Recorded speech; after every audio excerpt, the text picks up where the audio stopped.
Make sure your insurance doesn't come up short. Get gap cover with ALA. For more information, follow the links in the description.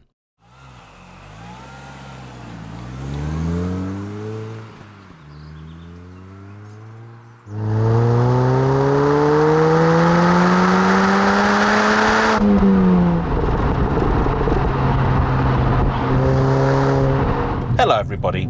If you're a petrol head on the hunt for a daily usable yet still entertaining classic or modern classic, the classified ads can often be a very depressing place, as the cars which during your youth maybe sometimes couldn't be given away now command increasingly ludicrous sums. And very often you'll find yourself in a situation where you can't save as quick as these cars can appreciate. Did you lust after a Sierra RS Cosworth? That ship, my friend, has sailed. An Escort Cosy? No chance. Even the Ford Racing Puma today commands more money than it did when it was new. And even things like the Mk1 Focus RS today command money that I think many just wouldn't want to pay. But there is good news, everybody, because if you're willing to look in places that maybe you didn't expect, bargains are still there to be had. And today I am driving what could be one of the best of them all.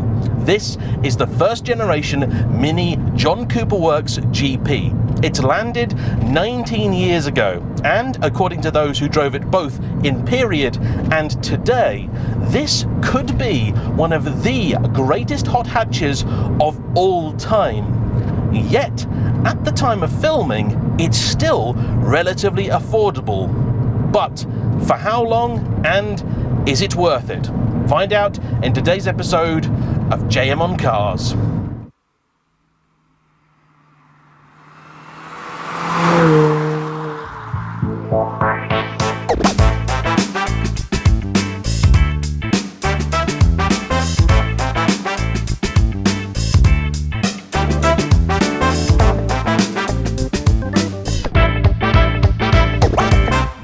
Generation Mini is a car that I must admit I've had a love, hate, and then love again affair with, because when it came out, I'll be honest, I just didn't get it. And that might not be helped by the fact that I also didn't really get the appeal of the original Mini. I had the misfortune of driving my dad's very, very briefly once, and to be honest, it kind of put me off the things.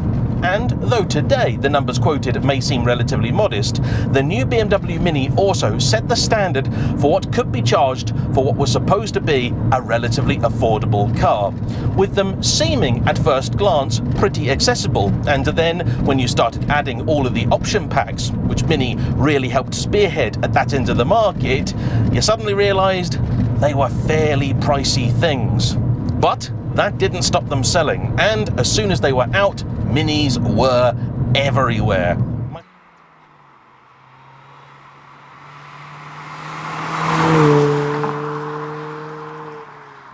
Over time, the lineup has expanded almost to the point of parody, but it is hard to argue with the sheer brilliance of the regular Mini 3-door hatch. Developed by many of the old staff from the Rover days, the new Mini, I think, is a lesson in how to revive a classic for the modern age. And though over the years you could certainly see that it has lost a little bit of charm, this first generation, I think, was near pitch perfect. And when a few years later I finally got a chance to drive one, I realised, you know what, I'd been wrong to mock it, because it was fantastic.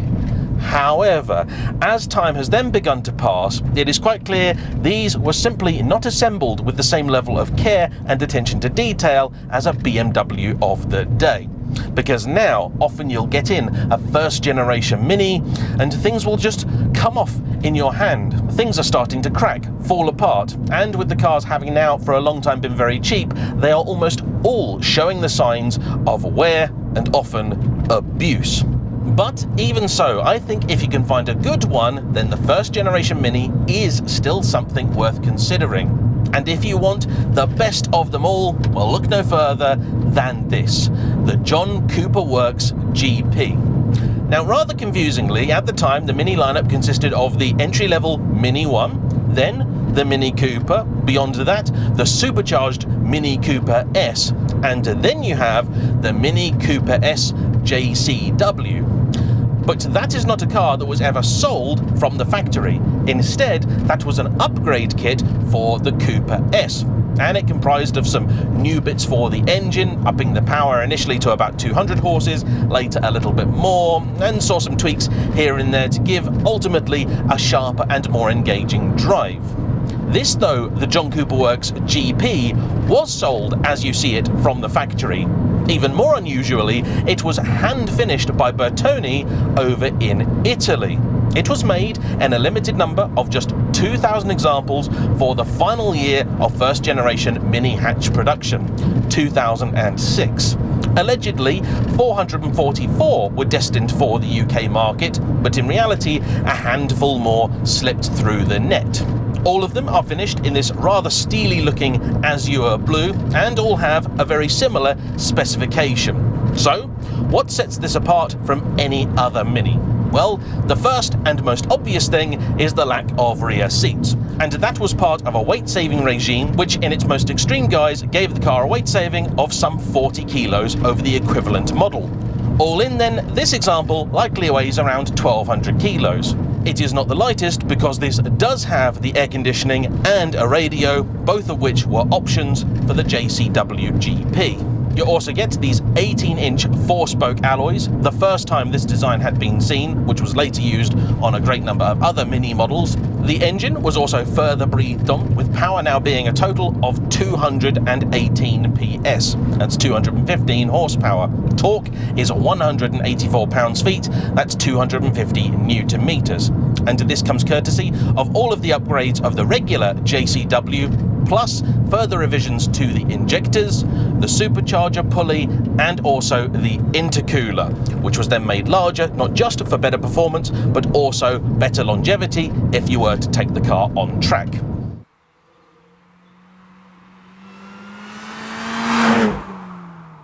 And that supercharger is part of the reason why this car's owner, Dave, bought it.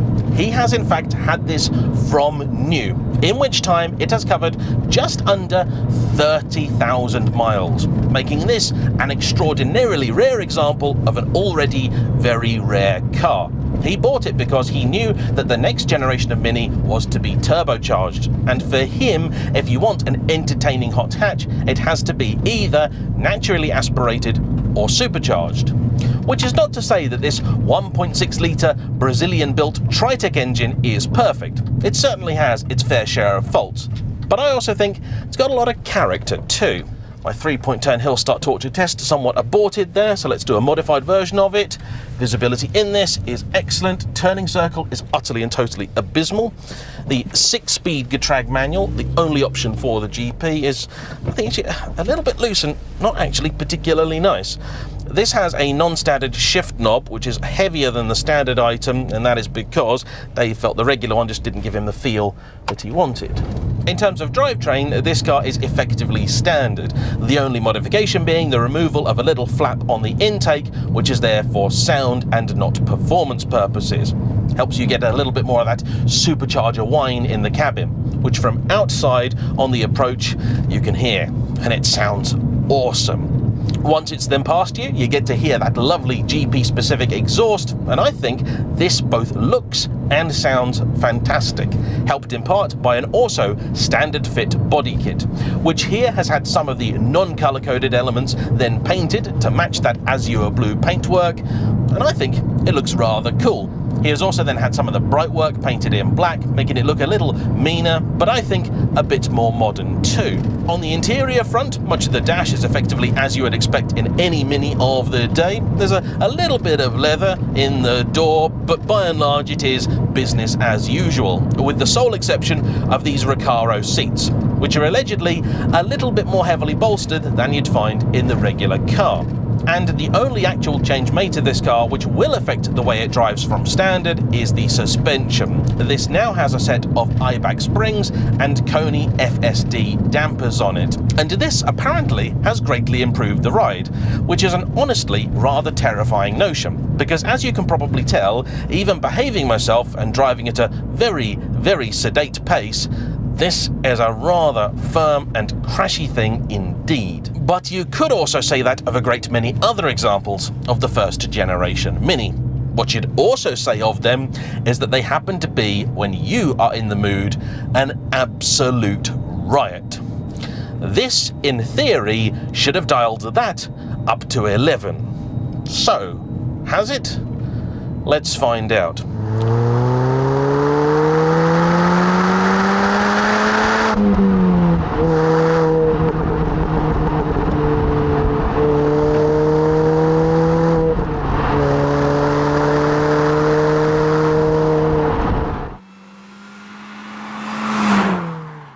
First impressions are, to be honest, mesmerizing.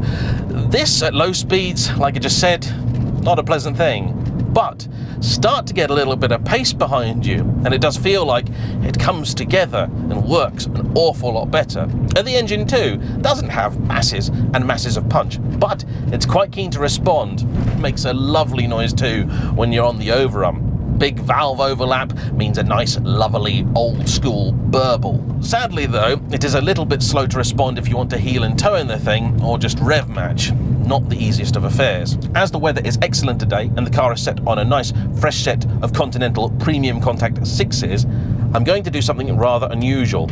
I'm going to follow Dave's advice and disable the dynamic stability control.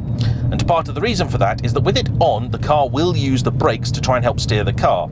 Thing is though, it shouldn't need those, because another thing you get as standard with the GP is a limited slip differential.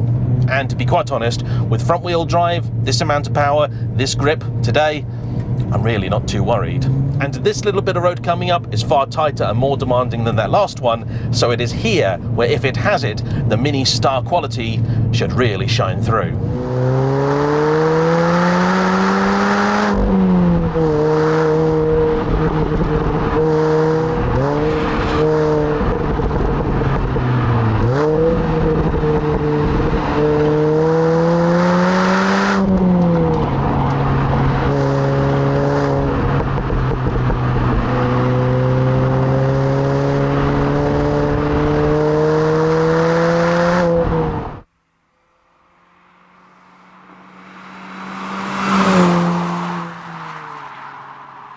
Well, I'm really enjoying myself here, but not maybe for the reason that you're expecting. This is a car that's really making me, as a road tester, sing for my supper.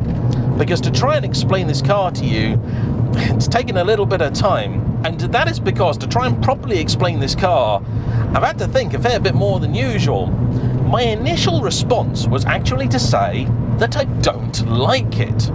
And I shall tell you for why. The engine is simply functional. It works, it's not particularly exciting. Yes, you can rev it out, but there's not really much reward for it, and though it makes a decent enough noise, it just doesn't feel particularly brilliant. But it does a good enough job. It gets a pass. The steering, likewise, the initial turn-in is not as quick as you might think. In fact, the car really resists you for about the first sort of degree or two of lock. Once you then are in the bend, it becomes a bit more responsive and starts to behave. It'll also weight up and give you a much better idea of what you're doing. The suspension, likewise, it begins to very quickly pass from being a bit too stiff to maybe a bit too soft. That rear end also, it feels like somebody's jacked it up a bit, or that they've stolen all the weight off the thing, or maybe part of it is broken. It feels very much alive. And I was all ready to give this car a great big thumbs down. And then something hit me. This is a near 20-year-old car based on a platform that itself is almost a quarter of a century old. And this, I think, now has far more in common with its predecessors than its successors. This really does feel like an evolution of the cars that MG Rover were making back in the 1990s, or the cars that many a manufacturer was making back then. Previously, Dave had a 306 GTI 6, and this is kind of reminding me of one of those. At road speeds, you can enjoy yourself, you can have a lot of fun. It is also beautifully sized. The thing is absolutely minuscule compared to, well, just about anything else on the roads today. And you just don't need that much speed behind you to make it a fun drive. Something like a modern day GR Yaris would leave this for dead. But that's absolutely fine. That's 20 years of progress for you. Though, it must be said, I would love to see what one of these is capable of on track. I have previously driven the second generation GP around Silverstone, as it happens, and that was on a wet day. And in those conditions, with an instructor, which is basically a superpower on track, the thing was utterly and totally mighty. I'd love to see what one of these is capable of when being properly pedalled. And given the number of dead flies the thing acquired, which were there before I started, I suspect Dave does rather enjoy driving his car. He's also got a 911 GT3 RS of the 997 generation and a Series 1 Lotus Exige. You see, for him, what is important is interactivity, excitement, and he likes buying his idea of the ultimate version of a particular car. And it would appear that he is not alone in his love for the first generation Mini Cooper GP. In spite of a, for then, extraordinarily high price tag of £22,000, at launch they flew off the shelves. And today, a very well maintained, super low mileage example won't actually have lost all that much money. Now, higher mileage, well-used cars with, say, 120,000 on the clock, you can find those in the classifieds for sub £10,000, with the very best examples being closer to 18 or 19. And, as you might expect, in the middle there being plenty of pretty good but also still usable examples that you could choose from. Now, of course, you could argue that the lack of seats in the back does greatly compromise this car as a daily driver. But if you're someone for whom the back seats were never any use, either because they're too small or you just don't need them, well, that's not going to be a deal breaker. And this is something quite special. From the way it looks to its limited edition nature, there's a lot to be said for this car. And if you're a fan of old school fun, this is probably one of the newest cars you can buy. In fact, there's only one other thing that it's reminding me of currently, and that is the oft-forgotten Toyota Yaris GRMN, which also had a supercharged engine. And we're going to tell Dave about, because I think he'd love one.